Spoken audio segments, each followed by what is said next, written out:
묘비를 어떻게 쓸 거냐. 그럼 자기 묘비에는 박근혜 욕만 하고 가다 이렇게 적어놓으라고 했다는 거예요. 사진도 많아서 글이 그렇게 많지 않습니다. 네. 네.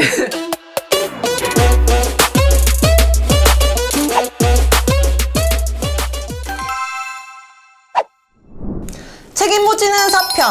안녕하세요. 책 읽는 걸 싫어하지만 이 책만은 꼭 소개하고 싶은 공익변호사와 함께하는 동행의 이수아 변호사입니다. 뒷담화를 치밀하게 그린, 뒷담화인데 재미는 책임질 수 없는, 그러나 의미는 책임질 수 있는, 읽고 나서는 왠지 꼭 함께 알았으면 좋겠는 책, 그런 책을 전문으로 쓰는 아스팔트 위에 씨앗을 뿌리다의 정은정 작가님을 또 모시고 오늘 함께 책에 대해서 이야기를 나눠보도록 하겠습니다. 안녕하세요, 작가님. 네, 안녕하세요. 네, 또 모셨다니. 제가 보기에는 모실 작가가 없어서.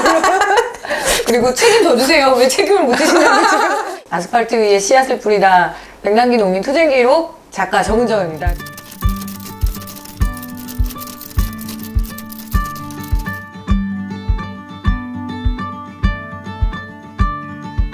책의 부제목이 백남기 농민 투쟁 기록이에요. 그래서 제목이 좀 무거운데 일단 이 영상을 보시는 분들 중에서 백남기 농민분을 모르시는 분들이 계실 테니 이 백남기 어르신에 대해서 잠시 소개를 해주십시오.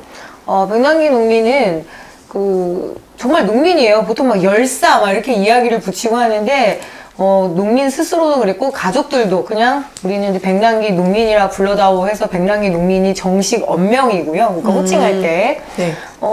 전남 보성에서 농사를 짓던 농민이고 우리밀 농사를 지었었고요. 네. 그래서 이렇게 광주 민주화 운동 때도 잡혀가셨어요.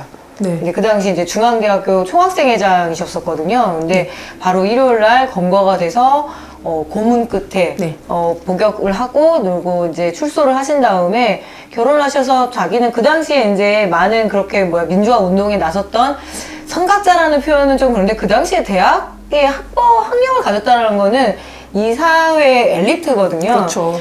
운동권 엘리트들이 주로 가는 것들이 이제 정치라던가 그렇죠. 그리고 아니면 이제 노동운동 쪽으로 많이 그렇죠. 가는데 자기는 고향으로 돌아가겠다 해서 고향 보성으로 오셔서 열심히 농민운동을 하시고 농사도 지으시고 그리고 함께 저는 여기서 사모님이라는 표현을 쓸 수밖에 없는데 박경숙 여성 농민 네. 사모님 동지와 함께 평생의 어떤 밭을 일구시다가 잘 아시겠죠? 그 박근혜 정권에서 왜 그 민중 총궐기 대회 때 올라오셔서 무언가를 주장을 했는데 그게 물대포를 맞게 돼서 그리고 거의 한 10개월에서 11개월 정도를 서울대 그 병원의 중환자실에서 1년 동안 한 번도 이렇게 의식을 회복하지 못한 채로 돌아가셨죠. 그래서 네. 그 기록을 담았습니다. 네. 백남기 농민 투쟁이라고 되어 있는데 백남기 농민이 어떤 투쟁을 하신 건가요? 그 사건은 다들 기억을 하세요. 물대포를 맞았다. 그리고 사람이 죽었다. 그런데 무엇을 주장했는가가 훨씬 더 중요할 것 같아요. 네. 근데 그 당시에 백남기 농민과 그리고 그 농민들이 올라와서 주장한 게 딱 그겁니다. 그래도 지금 이렇게 잘 사는 나라에서 밥 한 공기, 공깃밥 한 그릇에 300원은 보장해달라는 얘기였거든요. 300원 지금 제가 이렇게 변호사님한테 300원 줄 테니까 자 용돈 써 그러면 이 언니가 도대체 뭐 하는 걸까 이럴 거 아니에요. 8세 저희 아이도 네. 300원은 안 받습니다. 왜냐면 네. 광주 송정역에서도 자판기 커피가 한 잔에 400원이거든요. 그러니까 300원으로 할 수 없는데 도대체 그 당시 300원을 보장해달라고 할 정도면 도대체 네. 그 당시 쌀값이 얼마였을까? 공깃밥 한 그릇에 한 230원? 250원? 네. 예, 그랬다라는 거죠. 근데 300원이면은 쌀 한 가마니에 24만 원 보장해달라는 얘기였거든요. 네, 쌀 한 가마니면 80kg. 예, 근데 네. 80kg을 못 먹죠. 지금 네. 58kg도 못 먹는 세상이니까. 1년에요? 예, 그게 쌀값이 아무리 올랐다 한들 가정경제에 큰 타격을 주고 이러진 않거든요. 근데 네. 누구나 다 쌀값이 오르면 굉장히 호들갑이 좀 나오죠. 근데 그런 이야기들을 하셨던 거죠. 왜냐하면 쌀값은 곧 농민의 몸값이자 그리고 한국 사회가 농촌을 대하는 태도이기 때문이죠. 네. 쌀값은 농촌의 상징이에요. 농촌의 삶의 상징이잖아요. 그래서 쌀값이 주저앉았다라는 거는 거의 농촌 경제가 파탄에 이르렀다라는 거거든요. 그래서 그리고 이거 농민들의 무리한 요구가 아니라 모든 그 국회의원들이 출마할 때마다 24만 원 보장해 줄게. 최소 20만 원 넘게는 보장해줄게. 이게 공약이었거든요. 그래서 너네 약속 지켜라 이 이야기였어요. 근데 그 당시 이제 박근혜 정부 때 기억하시겠지만 나라가 나라 꼴이 아니다 보니 하물며 농민들의 삶을 돌보지도 않았고요. 그래서 네. 그렇게 와서 농민들은 농민의 이야기를 하고 민중 총궐기니까 또 노동은 어떤 노동에 문제가 있었던 것이고 또 여성단체든 여성 조직들은 여성의 문제가 있었던 거고 이렇게 해서 각자의 목소리를 낼 때 농민들은 이제 쌀값을 중심으로 해서 이야기를 한 거죠. 네. 네.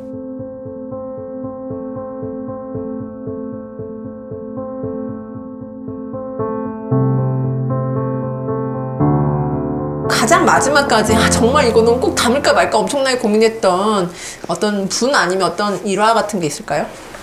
가족들도 굉장히 고마워하고 그리고 투쟁본부도 고마워했던 게 백선아 이름 기억하시죠? 네. 그 서울대병원에 그 사진 찾아서 네. 올려주십시오. 그리고 네. 이제 그 당시에 이 서울대병원의 그 의료 윤리가 다 무너진 현장이었거든요. 그래서 네. 부검영장이 발부되는 그 원인을 제공을 하는 동시에 여러 가지로 이 병원에서 의사로서의 윤리를 저버리는 일들이 많았는데 그때 당시 좀 곤욕을 치렀어요. 왜냐하면 네. 자기 스승이 백선하기 때문에 네. 이 담당 전공의가 그래도 유족들을 많이 도와줬어요. 그리고 그 사망 진단서에 그 경로를 파악할 수 있게끔 메모를 꼼꼼하게 적어놔주고 그리고 어떤 상황인지를 그래도 유족들하고 충분하게 이제 우리도 병원 가면 그런 경험이 없잖아요. 뭐 지금 이 환자한테 어떤 약이 들어갑니다. 뭐 네. 몇 미리가 들어갑니다. 이런 것들을 굉장히 자세히 설명을 해줘서 그게 굉장히 나중에 투쟁본부도 그렇고 그리고 가족들에게도 많은 어떤 법적 근거를 삼을 수 있게끔 도와줬어요. 전공의가. 네. 처음에는 백선하고 풀세트로 묶여가지고 네. 곤욕을 치렀는데 그래서 네. 그 의사를 좀 직접 인터뷰를 해서 담고 싶었는데 그 의사들의 체계가 있잖아요. 그렇죠. 할 수 없죠. 네, 그래서 드러났을 경우에 네. 전문의 시험을 바로 앞두고 있었고 그리고 여러 가지 어려운 상황이어서 네.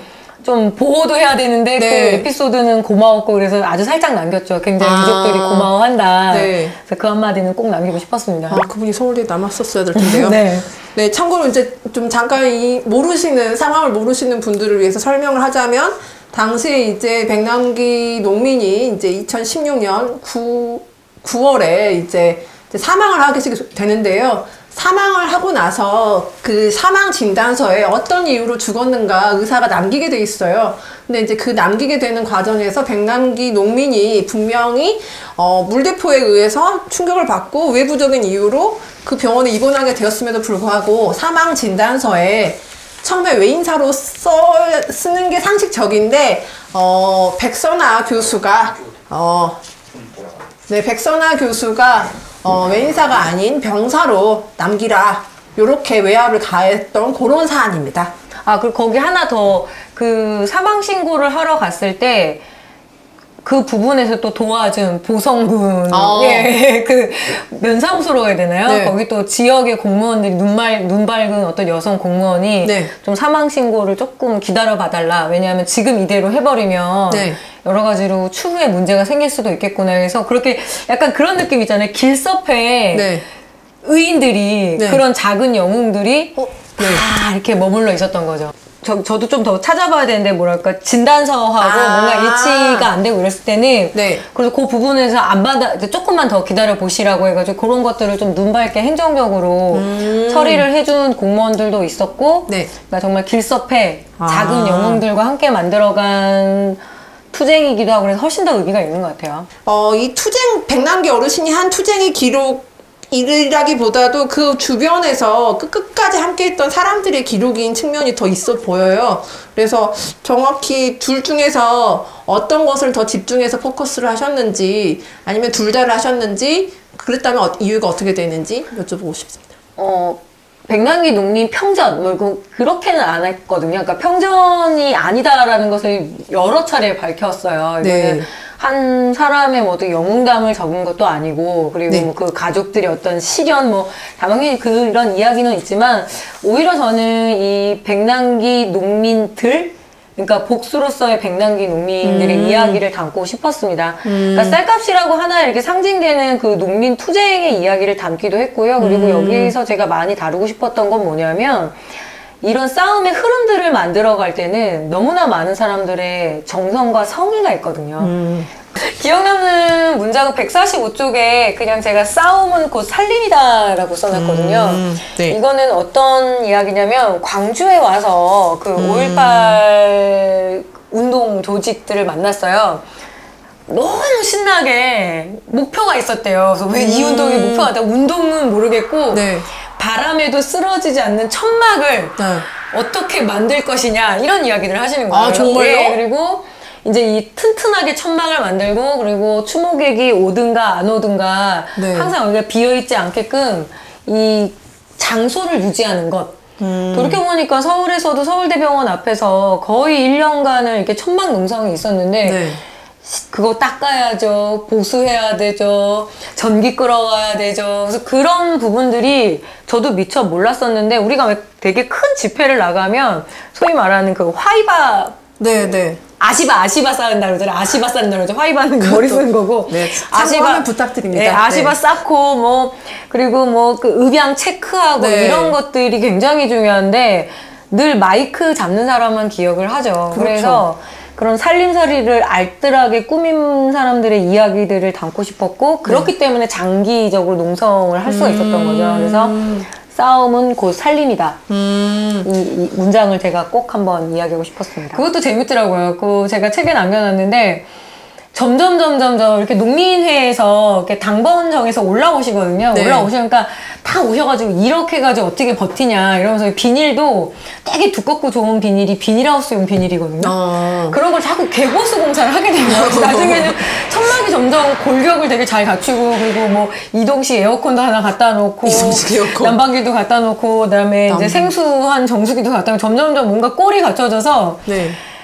그게 이제 그렇게 하면서 버티는 것 같아요. 일상이 되게 힘들잖아요. 그러니까 막 이렇게 그 여러 농성장들이 광화문에 있는데 막 이럴 때 저기는 호텔급, 여기는 모텔급, 여기는 뭐 장급 그러는데 적어도 이제 백남기 농민 그 투쟁 그 천막은 농성장은 그래도 우리는 모텔급은 된다 이러면서 그렇게 버티고 그리고 뭐 여러 사람들의 도움 그냥 와서 되게 자발적으로 그런 모습이 나중에 후일담으로 들었을 때 제 가슴을 가장 많이 따뜻하게 했던 일이었어요. 네.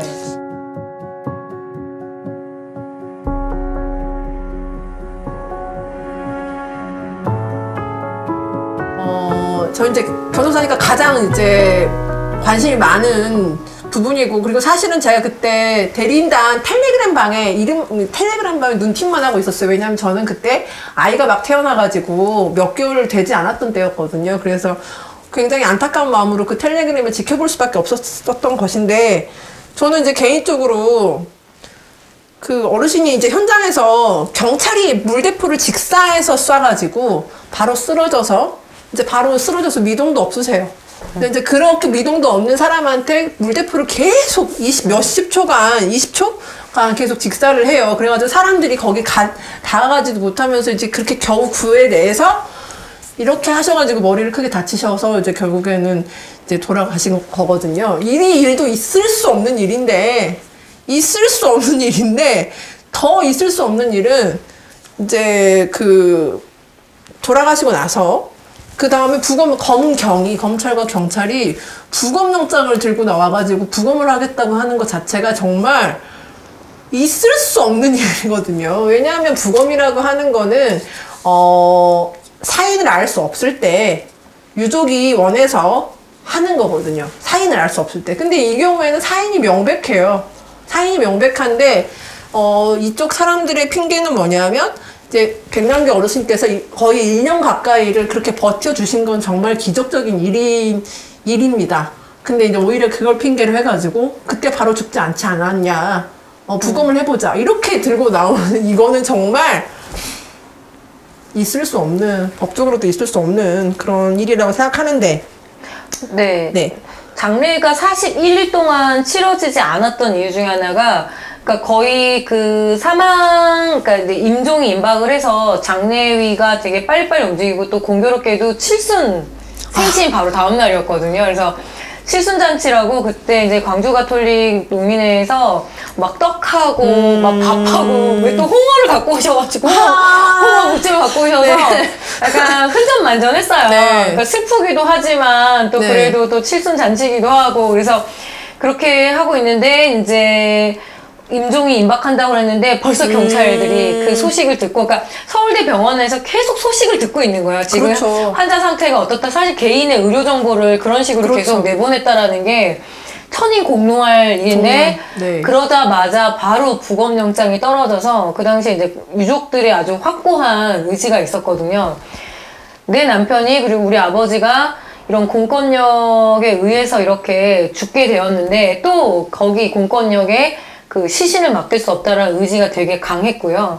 그리고 여기에 이제 법조인들, 특히 이제 민변 소속의 변호사들이 거의 그 바리케이트를 쳐주면서 이제 앞줄로 이렇게 막아준 거죠. 근데 거의 6번이 부검영장이 나와서 그래서 그 사망 진단서가 되게 중요했던 거죠. 병사니까 네. 어떤 병인지 보자. 네. 그런데 대체적으로 모든 그 오랫동안 그렇게 중환자실에 있었던 환자들이 운명을 하게 되면은 나중에 신장, 즉 콩팥에 문제가 생겨서 그렇게 운명을 하게 되는데 그렇게 되게 되면은 신부전이다.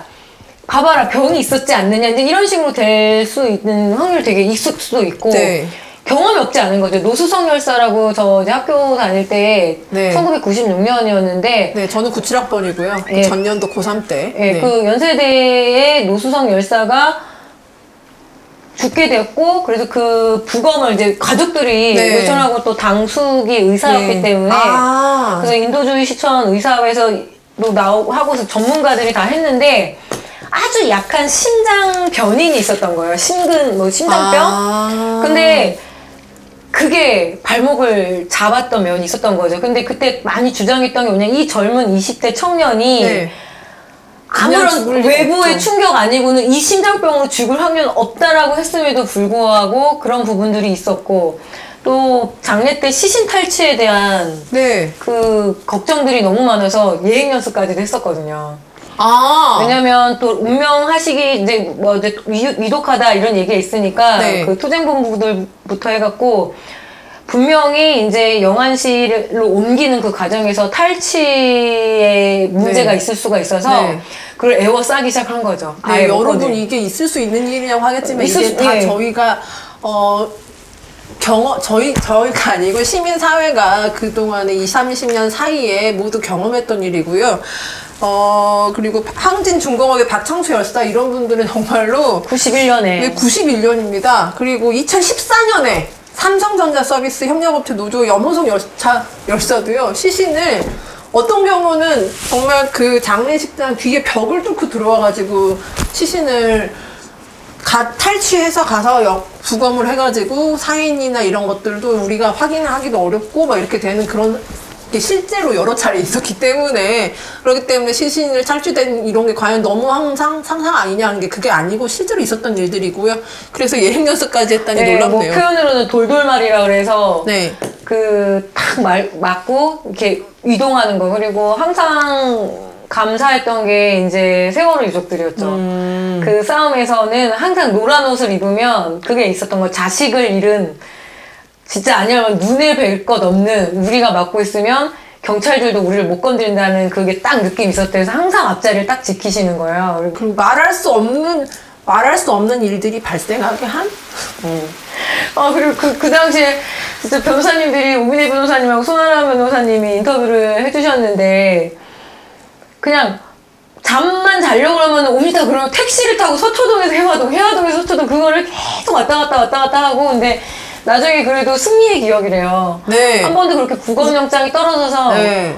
그 취소된 적이 없었다고 그러더라고요. 맞아요. 그래서 이걸 막을 수 있을 네. 거라고 생각하지 않았어요. 변호사님들의 힘도 네. 굉장히 커서 그래서 여기서 잘 담아놨습니다. 네, 정말 그래서 감사하고. 사실은 그 정말 놀라운 일이었어요. 왜냐면 그 전에 모두 다 실패했거든요. 심지어 의사가 같이 봤던 부검 영장도 네. 부검도 전부 다 이제 노수선 여사 때부터도 그렇고 전부 다 실패를 했었기 때문에 사실은 이제 뭐 떨어져서 할 수 있는 것도 없었지만은 당연히 집행되겠지 언젠가는 이렇게 생각을 했어요. 왜냐면 특히나 검찰의 그런 것들은 너무나 무섭기 때문에요. 근데 이거를 막아내는 걸 보고 전 너무나 깜짝 놀랐고. 네, 구검영장이 이제 그걸 취소라 그래요. 이제 알았다, 이제 안 올게. 이래. 그래서 마지막 이제 안 온다. 그리고 그게 공교롭게 최순실 태블릿 PC 사건이 터지면서 JTBC에서 방영이 되고 국면이 완전히 이제 정권이 되죠. 거의 무너지기 직전이 되면서 그때 변호사님들이 정말 안 올까? 이러면서 걱정이 돼가지고 맞아요. 약간 무슨 동구 밖에 이렇게 인사랑 같으로 끝까지 문 밖에 가서 계속 기다릴 때 진짜 갔나? 이러면서 저렇게 간다 그러고 다시 올지도 몰라 이러면서 끝까지 막 덜덜 떨면서 네, 맞아요. 지켜봤다 네. 하더라고요. 그래서 이제서 얘기하는 거지만 뭐 사모님도 요런 거 얘기하실 때는 약간 되게 신나서 얘기하시는 게 있어요. 왜냐면 백남기 농민이 되게 유머러스 하셨거든요, 생전에. 그래서 묘비를 어떻게 쓸 거냐. 그럼 자기 묘비에는 네. 약간 솔직히 가톨농민회나 그리고 모든 농민회의 어르신들이 돌아가시면 막 비석이 큼직한 거예요. 네. 그래서 그거 너무 싫고 그리고 네. 막 그래서 얘기를 하시면서 자기는 평생 박근혜 욕만 하고 가다 이렇게 적어놓으라고 했다는 거예요. 그때 정말 그러고 나서 갑자기 박근혜 그래서 우리가 엄청 웃었거든요. 네. 막 사모님이 귀신이 돼서도 박근혜 발목을 잡는다더니 했어 막 이러면서 그 얘기를 또 너무 이렇게 네. 신나게 하셔서 웃어야 되나? 울다가 말아야 네. 어떻게 그게 태블릿 PC 팡 터졌지 이러면서 지금 돌이켜보니까 네. 정말로 꿈을 이루신 네. 꿈을 이루어진다. 네. 그래서 그런 이야기를 꼭 성공의 이야기를 우리가 같이 기억을 했었으면 네. 좋겠어서 저희가 이 책 얘기를 하는. 심각하지만 않아요. 네. 이 내용이. 네, 그래서 내용이 재밌습니다. 재밌는 이야기가 술술이 있어요. 네, 참고 읽어보시고요. 꼭 읽어보시고요. 사진도 많아서 글이 그렇게 많지 않습니다. 네. 네.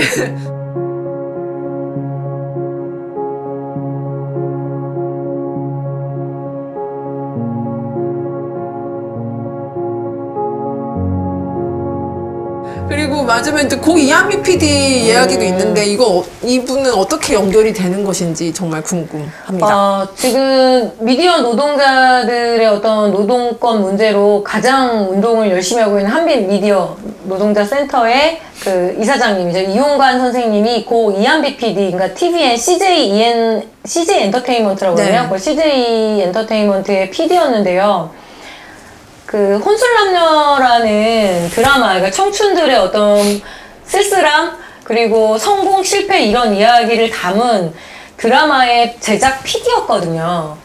그리고 서울대에서 학생운동도 열심히 하고 평소에 세월호 문제라든가 어떤 KTX 그 여성 승무원의 투쟁이라든가 사회 문제에 굉장히 관심이 많았던 이 한 청년 PD가 막상 자기가 그 제작 현장에서 지금 이렇게 찍고 계시는 분들도 다 미디어 노동자일 텐데 자기가 그 역할을 하고 있더라는 거죠. 네. 잠도 안 재우고 계속 불러드리고 뭐라 그러죠? 페이백이라고 그러죠? 월급 네. 까고 그래서 그 고통을 이기지 못하고 드라마가 다 끝나고 난 다음에 스스로 목숨을 내려놓게 된 거죠. 네. 어찌할 바를 모르고. 그래서 이 이용관 아버님이 공교롭게 또 백남기 농민과의 어떤 중앙대 동문 후배이기도 했고요. 네. 그리고 예전에 이상하더래요. 투쟁본부에서 이렇게 장례를 치르고 있는데 부의금이 낯선 데서 올라오고 그리고 어느 날 어떤 이 유족들이 나가면서 장례 물품 있잖아요. 네. 물품이 고스란히 다 올라오더래요. 그래서 네. 이게 어떻게 된 건가 했더니 그 이한비 PD 가족들이 유족들이 사실 자식을 잃고 이렇게 부의금을 받고 조화를 받고 이런 거를 완전히 거절을 했는데 또 그걸 안 하면 안 되는 사람들도 있잖아요. 그렇죠. 마음이. 네. 그래서 어떡할까 하다가 이한비 PD 동생 이한솔 씨가 그러면은 아버지 우리 이러면은 형에 대한 마음을 지금 백남기 농민제로 보내면 어떨까? 그래서 부의를 다 그쪽으로 보내준 거죠. 그리고 이한비 PD가 생전에 이렇게 집회 현장에서 물대포를 맞은 기억도 있고 이용관 선생님께서 하시는 말씀이 아마 우리 한비치도 웅상을 갔을 거다 이런 이야기들을 하면서 죽고 난 다음에 자식을 잃은 사람들이 어떤 그 운동, 그리고 그 슬픔 속에서 의미를 발견해서 슬픔에 너무 완전히 지지 않고 계속 나아가는 모습으로는 꼭 남기고 싶었어요. 그리고 인터뷰 보셔서 아시겠지만, 내 아들이 그렇게 죽어서 이런 이야기도 있긴 있지만, 더 중요한 거는 교육운동가로서 자기가 평생 교사운동만 한 건 아닐까라고 은퇴를 앞둔 시점에서 다시 한번 자기 어떤 교육운동가로서의 의지를 다지는 그런 모습들을 꼭 남기고 싶었습니다. 네, 많이 저도 울었고요, 인터뷰하면서. 그렇게 해서 여러분들의 어떤 인연과 이런 것들이 정말 시들과 날줄처럼 엮여가지고 하는 어떤 승리의 기억. 아까 제가 성공이라고 계속 말했네요. 승리의 기억들을 여러분과 나눌 수 있는 그 좋은 책. 그러나 재미는 책임질 수 없는 의미는 확실히 책임질 수 있는 아스팔트 위에 씨앗을 뿌리다 책을 함께 이야기를 나눠보았고요. 저는 이제 이 책을 읽으면서 가장 와닿았던 구절을 읽을게요라고 제가 대본에 썼는데 못 읽을 것 같아요. 읽어주십시오. 못 읽을 것 같아요. 어떡하지? 언니가 읽어주시는 게 좋을 것 같습니다. 여기서부터? 네, 여기서부터? 네, 여기까지. 일단 미리 이삭을 맺으려면 혹독한 추위를 견뎌야 한다. 어설픈 추위로는 소출을 많이 내지 못한다. 겨울 밀밭은 겨울잠에 빠진 듯 홍곤해 보였지만 한 알의 밀알은 흙 속에서 엄청난 에너지를 써가며 뿌리를 뻗고 있는 중이다. 작은 밀알들이 어렵사리 뿌리를 내면 흙에도 틈이 생긴다. 이 틈을 그대로 두면 그 사이로 냉기가 들어차 뿌리가 얼어버린다. 그래서 반드시 밀 밟기를 해주어야 한다. 밀 밟기는 더 많은 수확을 위해서도 필요하다. 밀을 밟아주는 동안 밀삭이 부러진다. 그렇게 생긴 상처에서 여러 개의 새로운 줄기가 뻗어나온다. 한 알의 밀알이 한 알만 맺는 데에서 멈춘다면 세계는 확장되지 못한다. 상처 속에서 성장과 확장의 계기를 마련한다. 네, 제가 이런 문장을 썼군요. 네, 그렇습니다. 이 책에 아마 이 아스팔트 위에 씨앗을 뿌리면 싹이 날까요, 안 날까요? 나기 어렵죠. 예, 잘 모르겠어요. 우리가 어떻게 사느냐에 따라 달라지긴 한데 이 밀밭을 밟는다라는 거는 그 줄기를 부러뜨리기 위한 일이거든요. 그래야지만 더 확장되기 때문에 그거에 되게 많이 영감을 얻었었어요. 백남기 농민의 그 우리나라 그 보성에서의 최초의 우리밀을 심은 농민이기도 하고 그 기록을 또 갖고 계세요. 그래서 그 이미지를 많이 형상화 시키고 싶었는데 지금 보니까 잘 썼네요. 네. 제가 이런 것도 쓸 수 있었던 사람이군요. 네.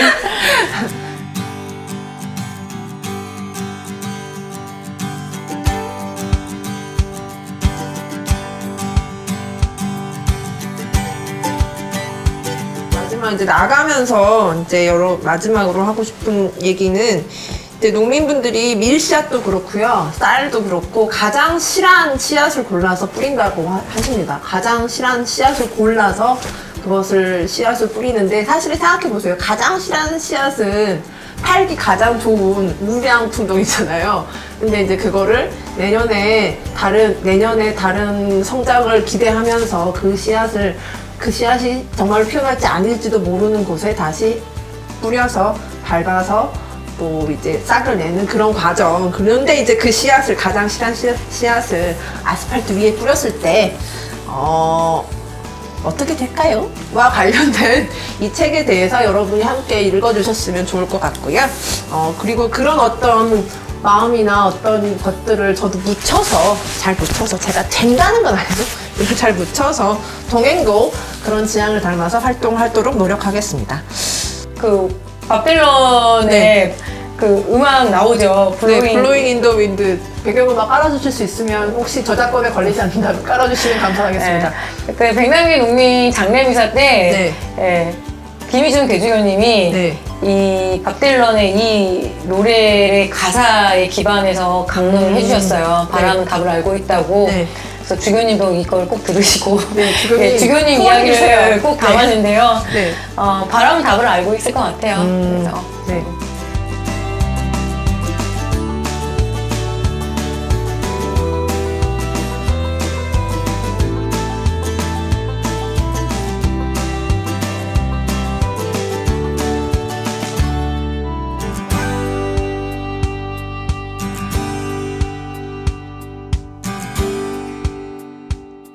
공익변호사와 함께하는 동행의 채널 구독하기, 좋아요, 알림 설정. 우와! 감사합니다. 감사합니다. 아이고.